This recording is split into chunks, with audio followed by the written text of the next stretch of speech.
Morning और हम आपको वेलकम बैक कहेंगे सुबह सवेरे पाकिस्तान में।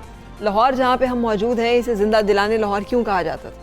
इसलिए कि यहाँ के लोग जो है वो बहुत कल्चरल एक्टिविटीज में शामिल। पूछने लगी हैं, उन्होंने खुद ही सवाल किया, खुद ही जवाब दिया। चलें बताएं क्यों कहा जाता था? मुझे ये लगता है कि इल्म हो, फन हो, सकाफत हो, कोई चीज़ हो, खाने हो, जो चीज़ हो, रिवायत हो, लाहौरी जो थे ना इससे हमेशा से जुड़े थे और आज भी जुड़े हुए हैं। और क्या पंजाबी की वो कहावत है जो लाहौर के बारे में कही जाती है, जिन्हें लाहौर नहीं देखा वो जमिया ही नहीं। हाँ, ये बात ये इसलिए कहा जाता था। सिनेमाज की बात कर लें, खाने पीने की बात कर लें, मेलों ठेलों की बात कर लें, तो ये लाहौर जो है उसमें बड़ा शामिल होता था। जिसमें एक जो अब बात करने जा रहे हैं 1939 में बना था रीगल सिनेमा, जो मौजूदा हालत उसकी आप स्क्रीन पे देख सकते हैं। पाकिस्तान बनने से पहले बॉम्बे और लाहौर को सिनेमा का गढ़ जो है ना लाहौर को कहा जाता था। लाहौर में हर एक चीज़ एक से बढ़कर एक है और बहुत सारे सिनेमास थे, लेकिन रीगल सिनेमा जिसका नाम ही रीगल था वो अपने नाम की तरह उसकी शान शौकत थी। और उसके बाद रीगल चौक नाम दे दिया गया उस चौक को। आप देखें कि आज तक उसको रीगल चौक ही कहा जाता है। लेकिन ये जो हालत है, ये देख के दिल जो है ना उदास भी हो रहा है और तकलीफ भी हो रही है कि ये क्या हालात हो। 1939 में बना था और उसके बाद इस पे बहुत सारी फिल्म्स जो है इनकी कामयाब नुमाइश हुई। यहाँ हर वक्त लोगों का तांता हजूम होता था। बहुत सारी जिसे कहते हैं बॉक्स ऑफिस हिट्स इस फिल्म में यहाँ पे लोगों ने देखी होंगी, बहुत सी मेमोरीज होंगी, बहुत सारी जगहों की इमोशनल वैल्यूज़ होती हैं। आप कहते हैं आप वहाँ फैमिली के साथ गए थे, आपने वहाँ बैठ के फिल्म देखी थी, तो ये हमारी एक ऐसी इमोशनल वैल्यू की हामिल एक जगह जो कि अब खंडर बन चुकी है। इसको ये भी नहीं कहा जा सकता कि जी कि यार उसकी लोकेशन ठीक नहीं थी। प्राइम लोकेशन पर मौजूद है रीगल सिनेमा, लेकिन ये हालत क्यों हो गई, इसी पर हम बात करेंगे। हमारे साथ मौजूद हैं हाँ बिल्कुल, सैयद पाकिस्तान की फिल्म इंडस्ट्री के जिसे कहते हैं बेताज बादशाह हैं। Thank you very much for joining, well known producer Syed Noor साहब। सर फरमाइएगा, ये सिर्फ सिनेमा घर उजड़े हैं और ख़ास तौर पे ये रीगल सिनेमा के हवाले से बात की जाए तो इसकी बदहाली बहुत दिल शिकस्तगी है हम सबकी।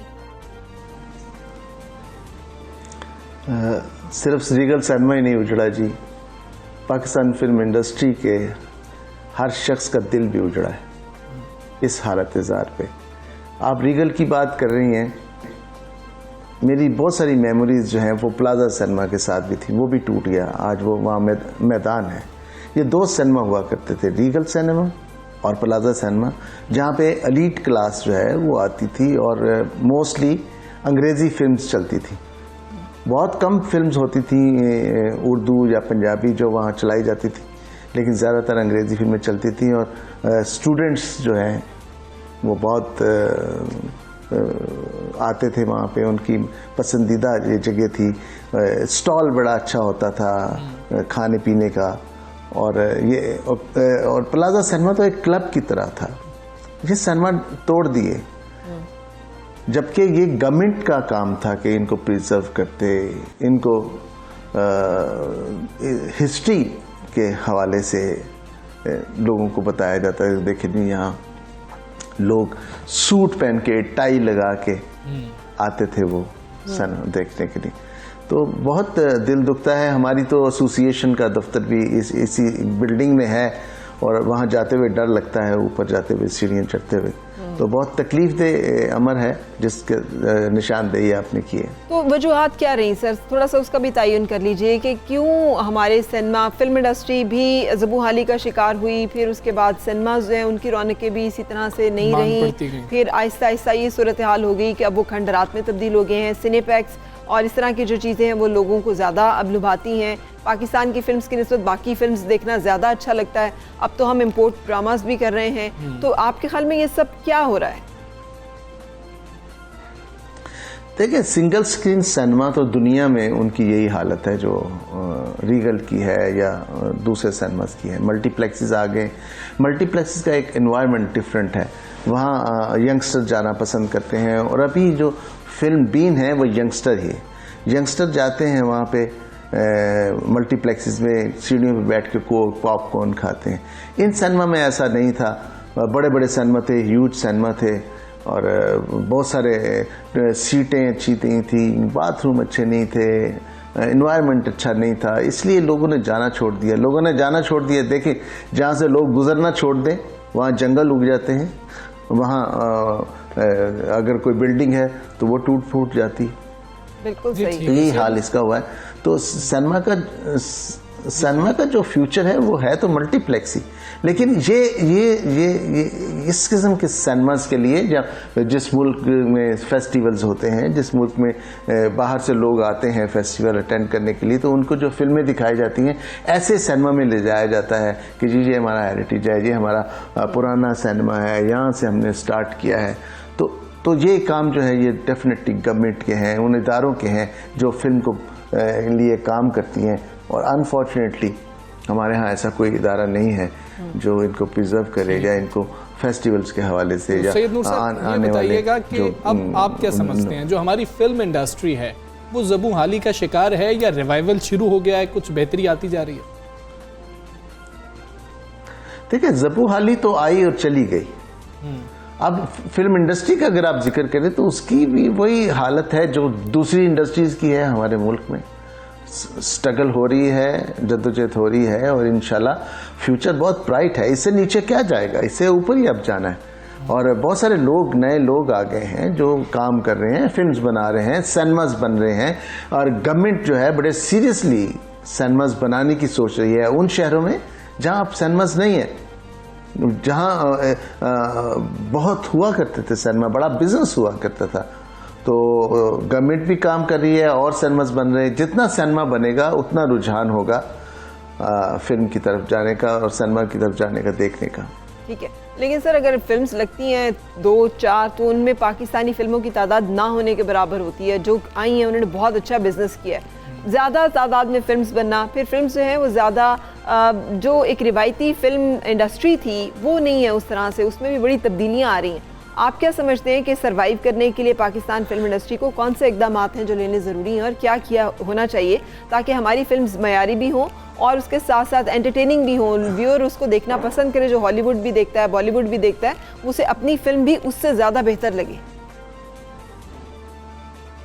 नहीं, आपको एक मैं मज़े की बात बताऊं, पाकिस्तान में अभी तक पाकिस्तान फिल्म का ही बिजनेस बहुत ज़्यादा है। किसी हिंदुस्तानी फिल्म का या किसी अंग्रेज़ी फिल्म का उतना बिजनेस नहीं है जितना पाकिस्तानी फिल्म का है। लेटेस्ट फिल्मों के हवाले से भी अगर आप देख लें, जवानी फिर नहीं आनी या पंजाब नहीं जाऊंगी, इस किस्म की जितनी भी फिल्म्स बनी हैं उन्होंने बहुत ज़्यादा बिजनेस किया है। अनफॉर्चुनेटली हमारे यहाँ पास प्रोड्यूसर्स नहीं है जो पैसा इन्वेस्ट करें। ये जितने भी लोग फिल्म्स बना रहे हैं ये शौक में बना रहे हैं, इनका पैशन रहा है फिल्म में आना और फिल्म बनाना। तो जैसे ही कुछ अपॉर्चुनिटीज़ क्रिएट होंगी गवर्नमेंट की तरफ से, प्राइवेट प्रोड्यूसर जो आए बाहर से आएंगे, अपने इन्वेस्टमेंट लेके आएंगे, फिल्म्स बनाएंगे।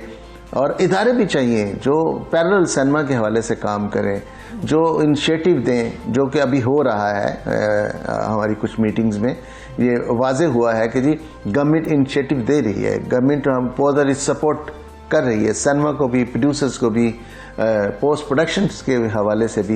या फिर मैं तो यहाँ तक मैंने सजेशन दी थी कि यहाँ फेस्टिवल्स कराएं ताकि बाहर से लोग आएँ, एक्टर्स आएँ, टेक्नीशियंस आएँ, उनके साथ डिस्कशंस हों, हमारे नए मेकर्स, नए एक्टर्स मुलाकात करें, उनसे डिस्कशन से फ़ायदा उठाएं, और जहां आज दुनिया की फिल्म इंडस्ट्री खड़ी है हम भी खड़े हो सके वहां पे।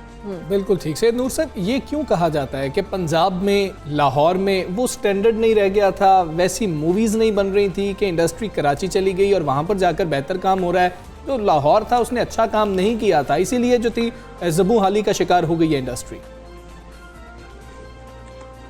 इंडस्ट्री के पाँव नहीं है कि वो चल के कराची चली गई, ऐसी कोई बात नहीं है। देखें, एक्चुअली जब तक 35 नेगेटिव पे फिल्म बनती रही है यहाँ टेक्नीशियंस बड़े ज़बरदस्त थे और वो काम करते रहे। जैसे ही ये फिल्म जो है डिजिटल पे आई है तो ऑलरेडी वहाँ डिजिटल पे काम हो रहा था, ड्रामे बन रहे थे, ये हो रहा था, शोज़ हो रहे थे, चैनल्स ये काम कर रहे थे। तो जैसे ही डिजिटल पे आई, सिनेमा डिजिटल हुए, तो उन्होंने कहा कि भैया हम तो ये काम कर रहे हैं। तो इनिशिएटिव लिया, अच्छा इनिशिएटिव था कुछ लोगों ने, कुछ चैनल्स ने, कि वो जो अपने ड्रामे को काट वाट के फिल्म में कन्वर्ट कर दिया, फिर फिल्म भी बनाई। तो इसीलिए कहा भी ये जाता रहा बड़ा अरसा कि जी जो टीवी ड्रामा है वही फिल्म हमें दिखाई देती है, जबकि ऐसा नहीं। तो लिहाजा जी, कंटेंट का कितना किरदार था? क्या सिर्फ टेक्नोलॉजी का किरदार था कि ये मामलात जो थे इतनी जवाल की तरफ चले गए, या फिर कंटेंट के भी कुछ चीज़ें थी कि कंटेंट उतना अच्छा आवाम को नहीं मिल रहा था। जैसे फरहान ने भी अभी जिक्र किया था कि अर्तुगरुल हमने इंपोर्ट किया, आपका भी उस पर एक टेक था अर्तुगरुल गाजी के हवाले से, लेकिन लोगों ने तो पसंद किया उसको। नहीं, डेफिनेटली मुफ्त देखने को जो चीज़ मिलती है वो जैसी भी होती है पसंद की जाती है। अर्तुगरुल एक अच्छा ड्रामा है और टर्किश की गवर्नमेंट की ज़ाती वो प्रोडक्शन है और बहुत बड़ी प्रोडक्शन है। मैंने जो जिक्र किया था, मुझे किसी ने सवाल किया कि जी आपने वो ड्रामा देखा है? मैंने कहा जी मैंने देखा था बहुत पहले, जब ये टर्किश ज़ुबान में था, नेटफ्लिक्स पे के ऊपर। तो मैंने 2-3 किस्से देखी थी। मैंने कहा मुझे तो कोई ज़्यादा इम्प्रेस नहीं किया था।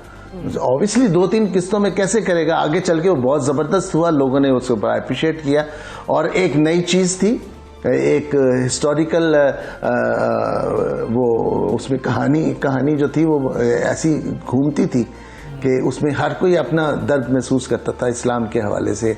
उसमें एजुकेशनल कुछ आयात ऐसी पढ़ी गई जो बड़ी ज़बरदस्त थी और उसको लोगों ने पसंद किया और पसंद करना भी चाहिए था। तो यार दोस्त तो ऐसे ही कोई छोटी सी बात होती है उसको पकड़ के वो बढ़ा देते हैं और शोर मचा देते हैं। साहब, अभी जो एक डिबेट चल रही है वो ये चल रही है कि मतलब उरियानी के बगैर, फहाशी के बगैर, बहुत सारे शायद ग्लैमर आइटम सॉन्ग्स के बगैर भी बेहतरीन मौज़ूआत पे ड्रामे भी बनाए जा सकते हैं, फिल्म्स भी बनाई जा सकती हैं। अर्तुगरुल गाजी इसकी बेहतरीन मिसाल। आपका इस पॉइंट ऑफ व्यू से आप क्या कहेंगे कि क्या हम भी इस तरह की कोई चीज़ें बना सकते हैं और उसको भी अवाम में इतनी पजीराई मिल सकती है? बना सकते हैं, लेकिन आपके पास बजट नहीं है ना। अब मैं जैसे कि आपको बता रहा हूं कि ये वहाँ के जो सदर हैं उन्होंने खुद इंटरेस्ट लेके ये ड्रामा बनवाया है, पैसा दिया है और ये बनाया गया। ऐसा माहौल क्रिएट करना बड़ा मुश्किल है, उसमें बड़ा पैसा लगता है। कॉस्ट्यूम बनती हैं, तलवारें बनती हैं, बाले बनते हैं, क्या कुछ नहीं बनता और वो फिर जाके वो ड्रामा क्रिएट होता है। ये थोड़ी करोड़ 2 करोड़ रुपए में आप बना लेंगे। इसके लिए बहुत ज़्यादा सरमाया चाहिए और ये गवर्नमेंट लेवल पे ही हो सकता है। लेकिन इसके साथ साथ जो फिल्म्स हैं, मैं यकीनन यहाँ बात करना चाहूँगा कि उस पर हमारा हिंदुस्तान का असर नहीं होना चाहिए। ये जो आइटम सॉन्ग हैं या इस किस्म की जो बोल्ड सीन है वो नहीं होने चाहिए। कंटेंट पे जोर होना चाहिए, कहानी पे जोर होना चाहिए और फाहिशी से पाक फिल्म्स होनी चाहिए।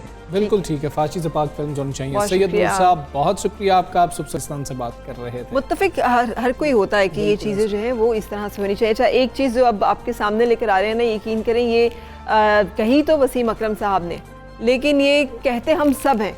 जब भी हम भी जाते हैं ना, सबके दिल की आवाज़ है। जब हम जाते हैं कराची और चले जाएं सी व्यू, क्लिफ्टन, किसी भी उसमें सैंडस्पिट्स, किसी उस पर, तो ख़ास तौर पे सी व्यू और क्लिफ्टन की बात की जाए तो यही दिल में एहसास होता है कि यहाँ क्यों आ गए हैं। इसलिए कि वहाँ पे इतना कचरा, इतनी गंदगी, इतनी गैर जिम्मेदारी का मुजाहिरा करते हैं हम बहसीत कौम। ये सिर्फ सी व्यू, क्लिफ्टन की बात नहीं, किसी तफरीही मुकाम पर चले जाएँ वहाँ पे हमें कूड़ा, हर तरह की गंदगी, हर तरह की सोचते ही नहीं है, सब कुछ उधर फेंक देते हैं। प्लास्टिक बैग्स वहाँ पर होते हैं, बोतल्स वहाँ पर होती हैं। लेकिन साबिक कप्तान और फास्ट बॉलर वसीम अकरम ने क्या कहा है, पहले आपको वो सुना। अस्सलाम वालेकुम and good morning. I thought कि मेरा first day of the week मज़ा आएगा, मंडे है, बट बहुत बड़ी गलती कर दी मैंने अपनी बीवी को ये CU पे लाके। ये हाल देखें पीछे मेरा। आई मीन किसी को ब्लेम नहीं करना, अपने आप को ब्लेम करना as a nation. It's embarrassing. वो पूरी दुनिया को कहती है कि पाकिस्तान बड़ा खूबसूरत मुल्क है, लोग बड़े खूबसूरत हैं, लोग खूबसूरत हैं मगर गंदे भी हैं। नहीं गल तो मनो। और जो भी सोशल मीडिया का शौक है ना एडवाइस देने का, now is the time to advice कि ये इनका माइंडसेट हमारा कैसे चेंज किया जाए। ये गंद सारा समंदर से आया है, जो आप समंदर में डालते हैं वो हाई वो टाइड के साथ बाहर आता है। यहाँ से नहीं गिरा, यहाँ तो है ही है, लोगों ने तो किया हुआ है, बट ये समंदर का गंद है। जो हम फेंकते हैं वही वापस आया। सीवरेजेस, ड्रेनेजेस, फिर बहुत सारी और ऐसी चीज़ें जो कि डायरेक्ट समंदर में जाती हैं और समंदर माहौल की, वहाँ की आलूदगी। आपको पता है पाकिस्तान की जो फिशरीज थी उसके ऊपर भी क्वेश्चन एक दफ़ा लग गया था, उसके ऊपर भी कि वहाँ पर जब आपकी जिस हैबिटेट में रहना है, आपकी सी फिश, सी की प्रोडक्ट्स ने जो कि पूरी दुनिया में एक्सपोर्ट होती हैं, जब वहाँ पे क्वालिटी अच्छी नहीं होगी, वहाँ पे बहुत सारे ऐसे टॉक्सिन्स आ जाएंगे, तो जाहिर है वो फूड जो कि आप समझते हैं हेल्दी है, सेहत के लिए अच्छी है, वो हेल्दी नहीं रहेगी। और ये इस तरह से ना सिर्फ समंदर ख़राब हो रहे हैं, बल्कि इसके नतीजे में हम सबकी ज़िंदगियां भी खतरे वो में कहते हैं मैंने गलती कर ली है यहाँ पर आकर, मतलब कि वसीम अकरम वहाँ पर आपने- गए हैं, आपको उनको नहीं क्या लगता? हालात हैं कि वो इतने हो गए कि यार मैंने गलती कर ली है। और ये हम सब सोचते हैं, लेकिन ये हम ही हैं जो गंद मचा रहे हैं। हमें खुद को ही दुरुस्त करना है। और ऐसा पता नहीं क्यों हो गया है कि हम इन चीज़ों को सोचते ही नहीं है कि भाई ये गंद हम अपने पाकिस्तान में कर रहे हैं। हमारे जिस तरह से उन्होंने फिशरीज़ की बात की है, हमारा माहौल कितना ख़राब हो रहा है, इस पर पाबंदियाँ भी लगती रही हैं लेकिन हमें असर नहीं होता। मुझे ना एक दफ़ा कोरिया में गई थी और वहाँ पे मैंने देखा कि डॉग लोग वॉक के लिए लेके जाते हैं ना, तो साथ उन्होंने एक शॉपिंग बैग उठाया हुआ था हमजा, अच्छा। कि डॉग पू अगर करेगा वहाँ पे तो वो उसको उठाकर वो रोड से उस शख्स ने मेरे सामने उठाकर उसने उसको डिस्पोज ऑफ किया। ये उनकी एक सोशल रिस्पॉन्सिबिलिटी का आलम है। फिर हम कहते हैं कि वो अवामें जो हैं वो कौमें क्यों तरक्की करती हैं, वहाँ की अवाम जो है वो इस तरह से बिहेव करती है, वो इस तरह से जिम्मेदारी लेती है, इसीलिए वहाँ पे टूरिज्म बढ़ता है, सेहत की सियाहती सूरत-ए-हाल पॉइंट है बेहतर होती है। पाकिस्तान का। और वहाँ पर देखें ऐसे हालात हैं तो कोई शनेरा तो दोबारा नहीं जाएंगी। वसीम अकरम को कहेंगे कि जी कि आप मुझे पिछली आप बार चले लेके गए जाएंगे थे। सब कुछ देख के, बस। आप ये जो रिव्यू देंगे तो आप यही कहेंगे ना कि नहीं यार वहाँ पे तो नहीं जाने का कोई सीन है। यहाँ पर जो लोग जाएंगे उनकी अपनी सेहत को कितना थ्रेट और ख़तरा होगा, ये सारा गंद। लेकिन ये जैसे वो कह रहे हैं इस वीडियो में डाला गया है ना, मुख्तलिफ ऐसी ड्रेनेजेस, मुख्तलिफ ऐसा कूड़ा करकट जो कि डायरेक्ट समंदर में जा रहा है, ये तमाम चीज़ें बड़े हाई लेवल पे एड्रेस होने की ज़रूरत है। और इसमें बहुत सारा पैसा इन्वॉल्व है, ये सिर्फ आम आदमी का गंद नहीं है, ये हमारी सबकी हाँ जी। एक जो है एक जिम्मेदारी। और अब हमें जिम्मेदारी का जो है एहसास करना होगा और ऐसा पाकिस्तान को साफ रखें। इसके साथ ही मुझे और फरा को इजाज़त दीजिए। अल्लाह हाफ़िज़।